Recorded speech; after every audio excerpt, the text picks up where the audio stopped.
Common control board, ঠিক আছে। এটা তোমার সিএম মেশিনের বোর্ড, যেটা ভিতরে দেখো না কলিমিটারের ভিতরে একটা ফিলামেন্ট জ্বলতেছে, ওই ফিলামেন্ট এর সাথে চলে। জি জি, এটা সেই কন্ট্রোল বোর্ড। দ্বিতীয়ত হচ্ছে আমরা এই বোর্ডটা আগে হাতে আসলে কয়েকটা জিনিস মেপে নেব, ডাইরেক্ট সোজাসুজি মসফেটে চলে যাবো, ঠিক আছে। এটা হচ্ছে আইজিবিটি, কয়টা আমার আছে না, 1 2 3 4 চারটা আইজিবিটি আছে আমাদের। চারটা দেখো রিডিংটা কীভাবে, প্রথম নাম্বার, ঠিক আছে। একটা নর্মাল রিডিং পাবো, নর্মাল একটা রিডিং আছে না, পাইছি স্যার।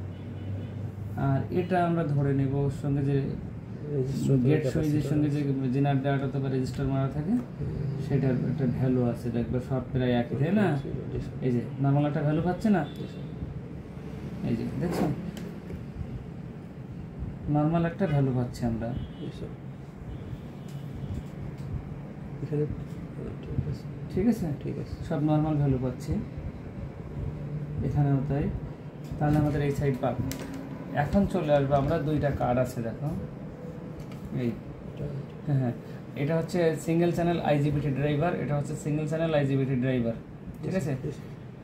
এইগুলো হচ্ছে আউটপুট দিচ্ছে কিনা সেগুলোর হচ্ছে তোমার অসিলেশন এবং হচ্ছে পিডব্লিউএম সিগন্যাল মেজার করার জন্য এখানে পোর্ট দেওয়া আছে, যেটা হচ্ছে অসিলোস্কোপের মাধ্যমে আমরা কন্ট্রোল করতে পারি। এখানে হচ্ছে 12 ভোল্ট 24 ভোল্ট, এই পোর্টে দিলে এই বোর্ড রান হয়ে যাবে, ঠিক আছে। 12 ভোল্ট অথবা 24 ভোল্ট, হ্যাঁ 12 ভোল্ট 24 ভোল্ট দুটোই দেওয়া লাগবে, দিলে আমরা এটা মেজার করতে পারবো। এখন আমরা আসবো হচ্ছে এইখানে বোর্ডে যে কয়টা জিনার ডাট আছে এইগুলো রিডিং নেওয়ার জন্য। যদি কোনো জিনার ডাট তোমার সন্দেহ হয়ে থাকে সেটা খুলবো, ঠিক আছে। এই যে ছোটো ছোটো যে জিনার ডাট আছে, ওখানে বড় একটা জিনার ডাট আছে, এটা ভোল্টেজের উপর নির্ভর করে। কোনটা? এটা এটা এটা এক সাইড কালো দেখাচ্ছে, এটা হচ্ছে মান, এটা নেগেটিভ, এই সাইড পজিটিভ। আর কালো মানটা হচ্ছে কোম্পানি তাদের ওই এর ভ্যালুটা হচ্ছে খুব ভালোভাবে দিছে, ভ্যালুটা একটু ভালোভাবে ওখানে মার্কিং করছে, এই জন্য ওটা কালো কালো বেশি লাগতেছে। হ্যাঁ, আমরা একটা রিডিং পাচ্ছি, এটা হয়তো রেজিস্টারের। কেন বললাম রেজিস্টারের? এখানে দেখো কি বললাম, বাদামি, কালো, লাল, সোনালি, তাই না? তাহলে কি হয়, 10 গুণ 10 এর পাওয়ার 2 মানে কি, 10 গুণ 10 এর পাওয়ার 2 মানে কি 100 না? হ্যাঁ, দুটো শূন্য, 1 এর পরে 2 শূন্য, 100, 10 তাহলে 1000, 1000 1K, ওর সঙ্গে 1K টা রেজিস্টার মারা আছে, ওই জন্য ওইটার ওর ভ্যালু দেখাচ্ছে, দেখছো? ওই যে ভ্যালু, এটা রেজিস্টারে গেলে হয়ে যাবে, বুঝছো?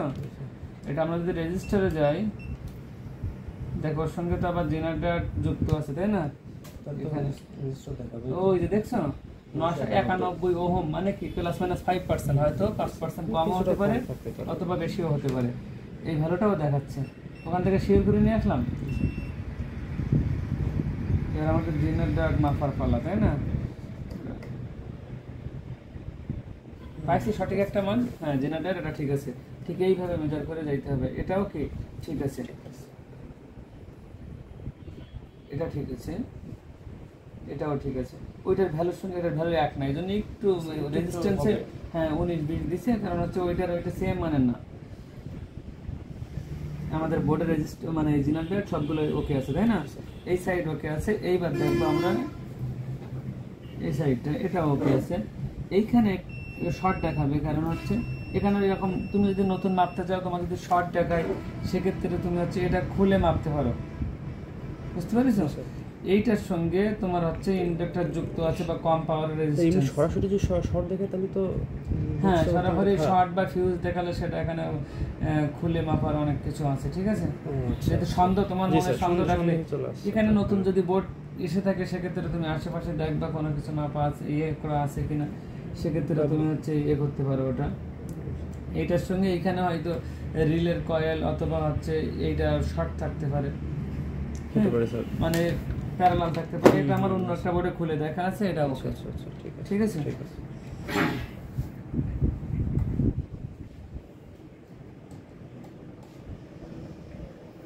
এখানে ওকে আছে। আমাদের মোটামুটি জিনার ডাট এই বোর্ডের সম্পূর্ণটাই ওকে আছে, ঠিক আছে। আর এই কালোগুলা সব ইন্ডাক্টর, ঠিক আছে। জি স্যার।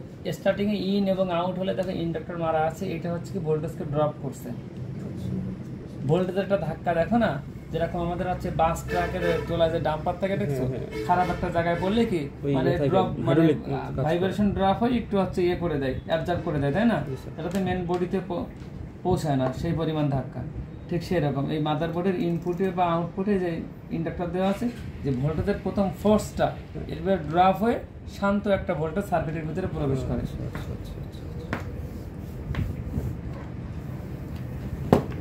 আমরা যখন ওই দুইটা সবগুলোই ওকে পাইলাম আশেপাশে, এই রেজিস্টারগুলো মাপতে হবে। রেজিস্টারগুলো আসলে মাপছি আমি, ঠিক আছে। এবার আমরা দেখব এখানে হচ্ছে এই যে শান্ত হয়ে বসে আছে যে আইসিগুলো, এসএমডি সারফেস মাউন্টেড ডিভাইস, তাই না? এটা হচ্ছে সিঙ্গেল চ্যানেল মস আইজিবিটি ড্রাইভার। এখন এইটা হচ্ছে দাম বেশি না, তুমি হচ্ছে এইটা সব দিকে যদি পালস ঠিক থাকে, এখানে যদি পালস না পাও, সার্কিটে লাগানো অবস্থায় মেশিনে এখানে অসিলেট করবে, ক্লাম দিয়ে দিয়ে দেখা যায়। আর তুমি আগে হচ্ছে এটার কনফিগার দেখে নেবা। হ্যাঁ স্যার, ইনপুট আউটপুট বের করে ওখান থেকে আউটপুটে হচ্ছে কনফিগারটা দেখবা যে ফ্রিকোয়েন্সি ঠিক আছে কিনা। ফ্রিকোয়েন্সি যদি ঠিক থাকে সেক্ষেত্রে তুমি হচ্ছে মনে করবে এসে ঠিক আছে, না যদি পালস ভালোভাবে না দেয় সেক্ষেত্রে আমরা সুন্দর একটা দামি পেস্ট ইউজ করবো, একটা হালকা 200 থেকে 250 ডিগ্রি হিট ভালো পেস্ট হলে ও গা ছেড়ে দিবে। স্যার এটা সাধারণ ফ্রিকোয়েন্সি কেমন থাকে স্যার? সাধারণ ফ্রিকোয়েন্সি এইটা হচ্ছে হ্যাঁ হ্যাঁ, এইটা হচ্ছে জেনারেট হয়েছে, রেজিস্টার মারা আছে তো, এ কততে সুন্দরভাবে গেট ওপেন করতে পারে, ক্লোজ করতে পারে, এবং হচ্ছে এর ভ্যালু কত হতে হবে আউটপুট ভোল্টেজ, সেই অনুযায়ী এর ফ্রিকোয়েন্সি ফিক্সড করা। ঠিক আছে, আমরা যে কোনো একটা ফ্রিকোয়েন্সি পাবো, আর এর কনফিগারের সঙ্গে দেওয়া আছে সর্বোচ্চ ফ্রিকোয়েন্সি কত এবং সর্বনিম্ন, আমরা কনফিগার থেকে ওটা দেখে নেব। আর সার্কিট হচ্ছে তোমার হাতে আসার আগে তুমি ক্যারি করবা, কত দূর নিয়ে যাবা, আর এই বোর্ডটা চাপ পড়তে পারে, তাহলে তুমি সেইভাবে তোমার দায়িত্বে এই বোর্ডগুলো হচ্ছে তোমার ল্যাবে নিয়ে আসতে হবে। যদি তুমি মনে করো যে উল্টা পাল্টা ভাবে নিয়ে আসো, দেখো ল্যাবে নিয়ে আসার আগে চাপ চোখ লেগে এরকম কিচেন সাইডে প্রিন্ট হতে পারে। তারপরে আমাদের যেরকম তুমি যদি ভালো একটা সোল্ডার ইউজ করো, তাহলে দেখো এইভাবে তার টানা লাগবে না। এর আগে একটা বা দুইটা ইঞ্জিনিয়ার ভাইয়েরা কাজ করছে, তো আমাদের সাধারণ বাজারে যে পাওয়া যায় সোল্ডার, যে সোল্ডার দিয়ে আমরা তার মানে হচ্ছে সার্কিটের সঙ্গে পার্টস জয়েন করি, এটা হচ্ছে 420 480 ডিগ্রিতে টেম্পারেচারে মানে গলে যায় বা জয়েন্ট হয়। তো এই ধরনের পার্টস আছে ডাবল লেয়ারে হচ্ছে এই ধরনের সোল্ডার ইউজ করবো না, আমরা ইউজ করবো সর্বোচ্চ 180 থেকে 220 ডিগ্রি টেম্পারেচার যেন অনায়াসে গলতে পারে এরকম সোল্ডার বা পেস্ট ইউজ করলে আমাদের হচ্ছে পুনরায় লাগানো এবং খোলা এটা ইজি ভালোভাবে। হ্যাঁ, এই দেখো প্রত্যেকটা জায়গায় দেখছো জয়েন করা, এই যে এখানে। আর এই সার্কিটটার মজার ব্যাপার হচ্ছে এই ক্যাপাসিটারের থেকে একটা এখান থেকে একটা পরিবাহী ওই যে ওরা হচ্ছে ইমিটারে গিয়ে লাগছে। এখন ওই ট্রানজিস্টর তুমি যদি খুলে আবার জয়েন দাও, এই চুলের মতো প্রলেপটাও কেটে উঠে যায়, যে কেউ ধরে আসে না, তখন লাগাতে কষ্ট হয়ে যায়। যেরকম এর সঙ্গে এর ডাইরেক্ট সরাসরি সংযোগ আছে দেখছো, কিন্তু এইখানের সঙ্গে এই লেগের সংযোগ আছে, কিন্তু এটা কিন্তু সহজে কেউ বোঝে নাই, এই সংযোগটা আবার বিচ্ছিন্ন আছে। ঠিক আছে, এই সংযোগটা বিচ্ছিন্ন আছে। আমি এই দুইটা পার্টস মানে ট্রানজিস্টর চেঞ্জ করার পরে হচ্ছে ওই সংযোগটা খেয়াল করে দেখে আগে থেকে নেই, পরে এই ভিতর চেঞ্জ করার পরে টেনে দিলে ক্লিয়ার হয়েছে, একটা মেশিন একটা রান হয়েছে। এখন অনেকগুলো বোর্ড আছে। আর এইটাতে হচ্ছে দেখবা তুমি সন্দেহ করবা অপারেশন অ্যাম্পলিফায়ার আছে, LM 358 LM 256 এরকম টাইপের, এটা হচ্ছে অপারেশন অ্যাম্পলিফায়ার। ঠিক আছে, এই ধরনের এইগুলো তো আমরা কাজ করছি। হ্যাঁ, এইগুলো হচ্ছে কোনো হচ্ছে সিগন্যাল হচ্ছে অ্যাম্পলিফাই করার জন্য, কোনো সিগন্যাল হচ্ছে অ্যানালগ সিগন্যাল রিসিভ করে ডিজিটাল সিগন্যালে রূপান্তরণ করার জন্য এই ধরনের ক্যাটাগরিতে এই আইসিগুলো ব্যবহার করা হয়। প্রত্যেকটা সেন্সরের ইনপুটে মানে সেন্সরের আউটপুটে এই আইসি মারা থাকে, এই আইসি থেকে আউটপুট মাইক্রো কন্ট্রোলার